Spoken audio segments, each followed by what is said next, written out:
научили. Но нека се върнем няколко месеца назад в онзи слънчев 15 септември, когато за първи път влязохме в училищния двор. Тиха есен, капеха листата, звънчето пееше с приятен глас. Отворихме страхливичко вратата и влязохме за първи път в клас. И мислихме си, нисичко не мога. Не знаехме едно и две дори. Дали учителката ще е строга, дали другачката са добри. Всичко първо е красиво, първа песен, първи час, ала няма нищо по-щастливо от детенци в първи клас. Вече съм в първи клас, мога да чета на глас. Всички букви, всички сегички, запетайки и кавички, само че ни дат страшни 300 страници домашни. Татко ми така да справи, пък се сърди, че се бавя. Лесно ли се пише лалка, 9 пъти с химикалка, или симо смок се гледа, 5, 6, 7, 8 ред, вместо вън да си играя, все стоямо в тази стая. И който не играе учи, той в живота ще сполучи. Баба ми така разправя и не знам какво да правя. Хем нещо цял ден да уча, хем пък искам да сполуча. А на мен от тази задача иде ми да плача. Тихо, като че ли някой плаче. Стига, Слави, стига, плака. Виж, отвърчето те чака И до тебе то държи. чуй как буквичките шепта, страничкото си гласче. Бива ли така ужасно да реве това момче? Хайде, Слави, стига, майка. Бързай, буквичките научи. Не искам и да ти подарят Слави, но така не бива. Тък ще те присмива, че си глупав и не рвеш. Та кога ще прегоря като вашия младен, мигът мога да изтранят буквата всеки ден. Искам да се ти кажа, всички глупи до една и до плачето му даже ще го скъсме тук. Слави, може ли така? Бабиното ми юначе, аз тъжи да чуя аз. Бива ли юнак да плаче, що ме е вече в първи клас? Ох, от него няма мира, все го моля да чете, но от дума ме разбира. И не ще ли, то не ще. Що ме тъй послушай, Слави, и тогава само реши. Преди цели 10 века, неграмотен бил човека и живеел в тъмнина. Солон, синко мой, живели две добри деца по газ. Те играли, но и чели, и не плачели на глас. Те са Кирил и Методик. Днес ги слави всяко българско дете и от малко то се учи да чете. Момчето ми разбрали или още си събира. Буден ли си? Я, с папото препик. Пускави го, нека мъничко спи. Зали това не зная, той е новия буквар. Колко страшно е навън, колко много е сърди. Ти ме скоса мен жестоко. Няма той да ти простя, искам да ти отмъстя. Чакай, моля те, пусти ми. Няма време. Има, ще чета. Ти не чете цяла зима, да сега ли ще четеш? Тръгвай с мен. Аз го съм, моля те. Кой страхливо тук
Уж написах аз Ели, но прочето грешно зли.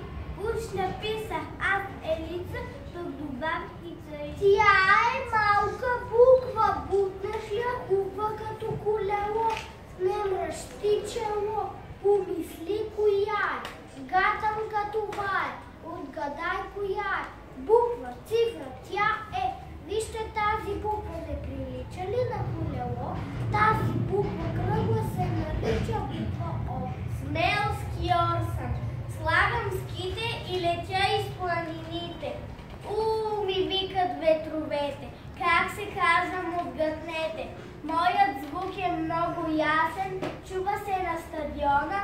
Щом играта не върви, публиката крещи.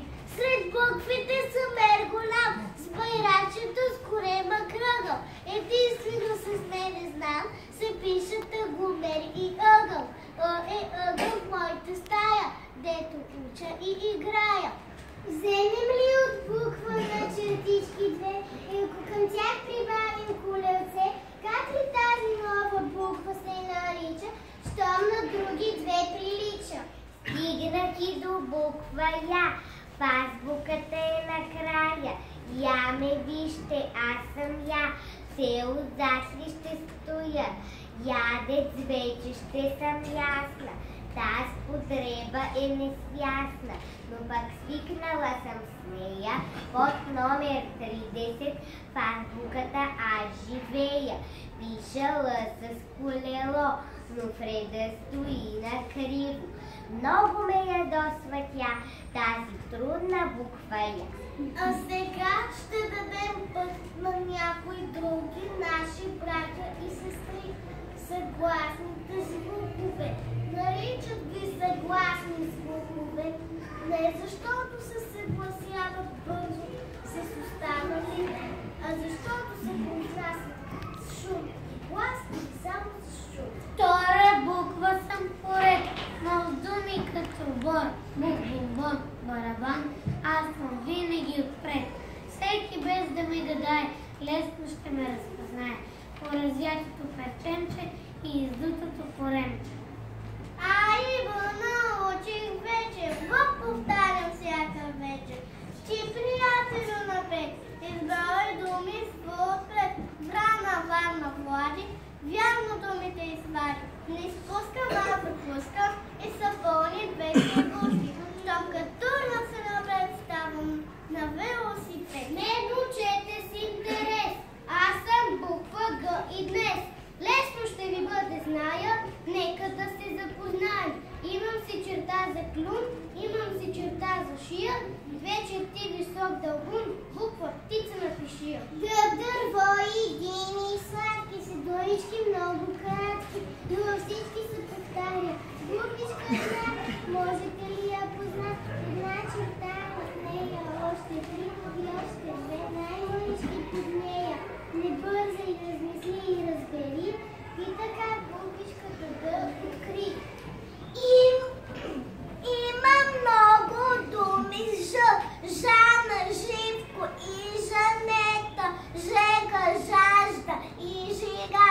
Ако действие прибавя, жужа, жиля и желая, става важно упражнение или сложно изречение. Но за здравей ще кажем, заран рано в зимен ден, зелка за закуска, заю бързо схруска, зеленчукът е богат с витамини без нитрат.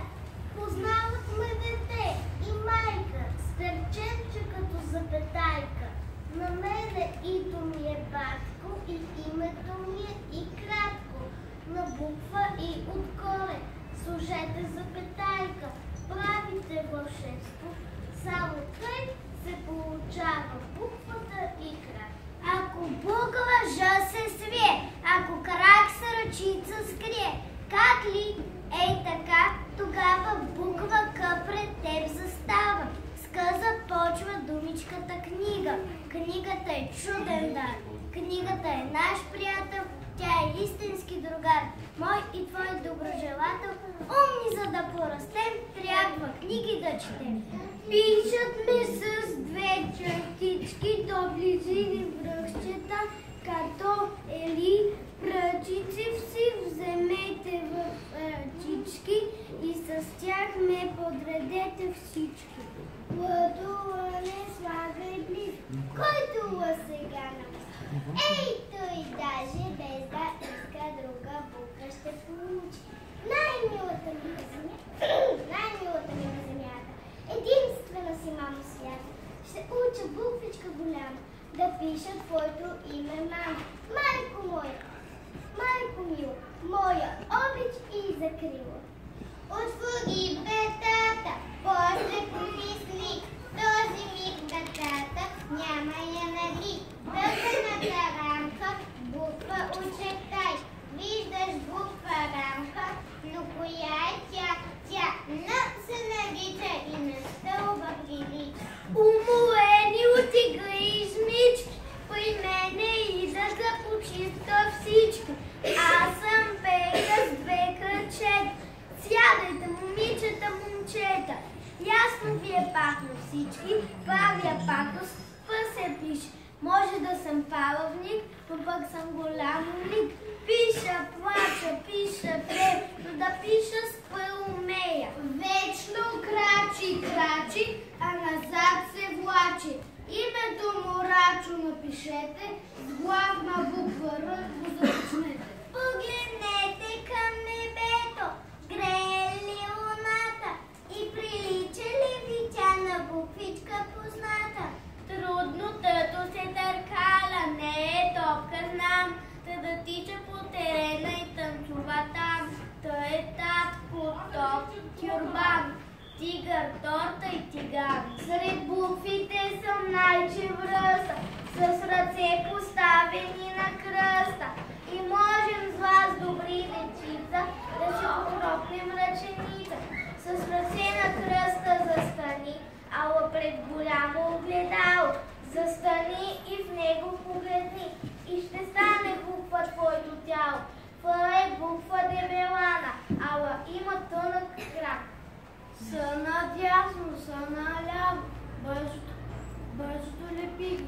С тази буква пише хляб, хайде повтория. Буква П постави нагоре с краката, опашка прибави, крачи буква позната.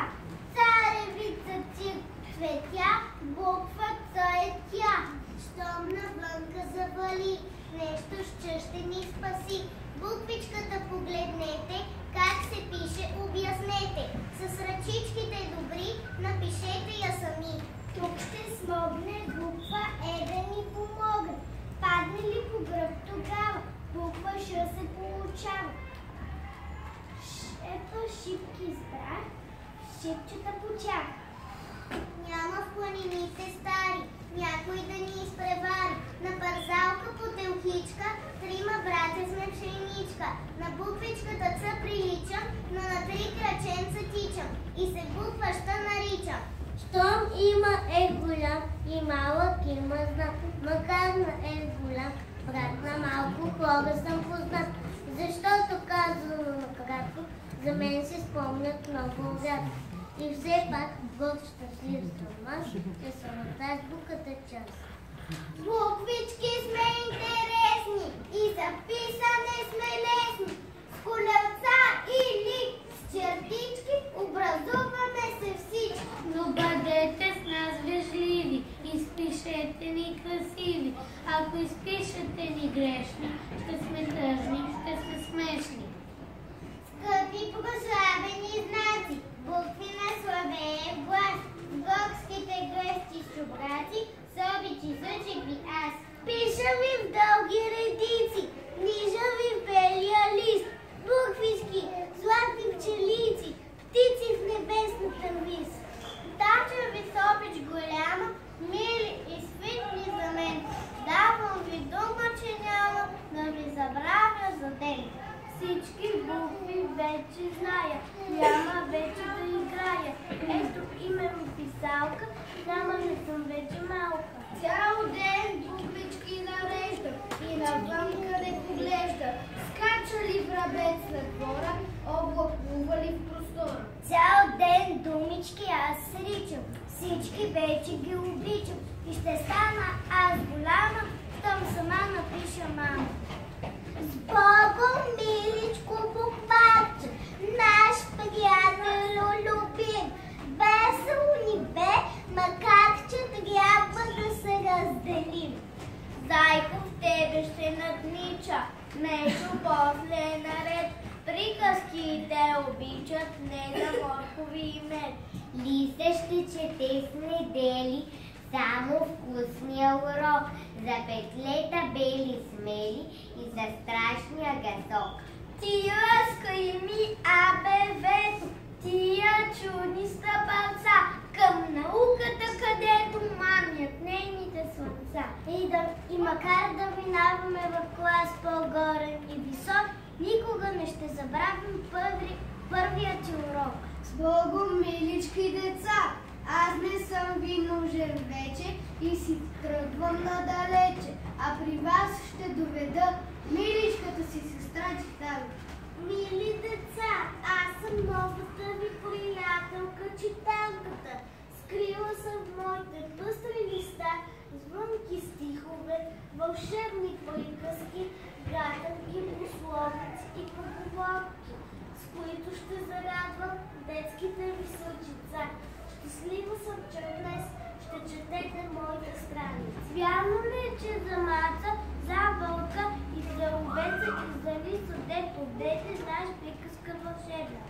Зная повече от 300 и ще ти разкажа всичко. Ще те хвана за ръчичка и ще тръгнем ние двете към горите, върховете. После слънце ще ти прати, чак от своите палати, златна люлка и тогас ще те замлеят тъй високо, че самичка ще си виж звездичка.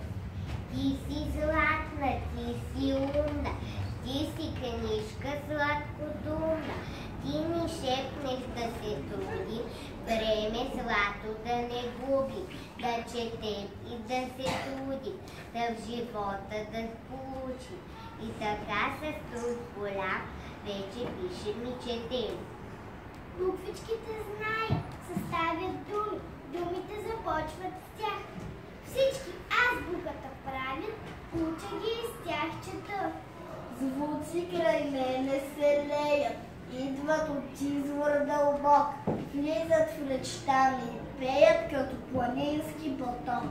Дали ни двамата братя, азбука, стройно ходце, влизало буквички злато, остро паче перо. Пиша ви в дълги редици, нижа ви в белия лист, буквички, златни пчелици, птици в небесната вис. Всеки може, всеки знае, своята буква да познае. Ала я вземи буквара и от приказката стара 2-3 реда прочети. Какво ще кажеш ти? Сложна работа е тая, аз по себе си го зная. Срича половин година и най-трудното отмина. Вече мога като батко да чета, спокойно, гладко. Ах, направо съм страхотно, първокласниче голям. И така с труд голям, вече пишем и четем. Буквичките се нагоре, ние крачим и растем. Затова за нас е днеска празник слънчев и голям, че грамотни сме и разни книги ще четем с пън. 30 буквички научиш, 30 крепости отключиш. Тача ви собич голяма, буквички скъпи за мен. Давам ви дума, че няма да ви забравя ни ден. Нависоко ще застана и с усмихнато лице ще извикам колко мога, аз грамотно съм детка. От крехката розова пътка разкошен разцъфва цветът. От малката първата стъпка започва най-дългият път. От борче разпезна се бора, от зрън се пшеничния хлас, растат и великите хора от малки деца, като нас. Мили мой татко, миличка мамо, вашето малко дете стана голямо този ден, може само да чете.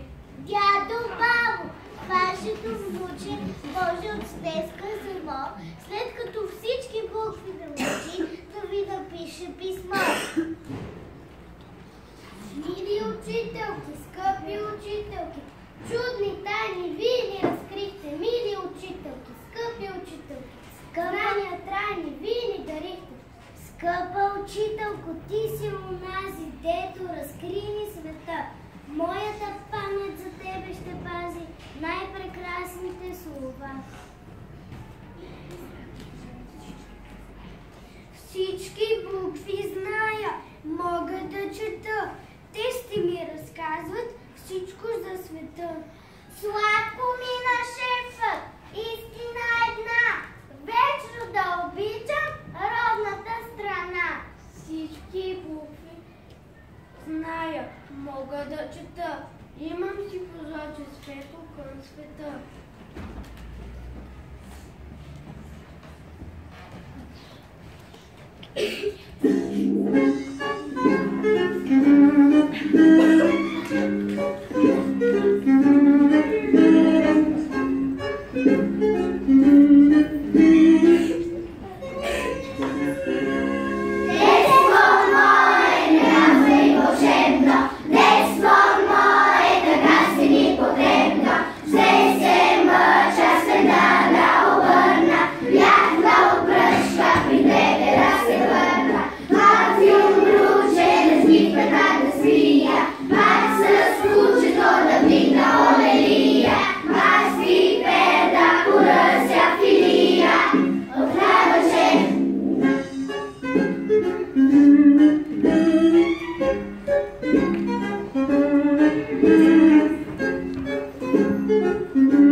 гости и ученици от първи В клас.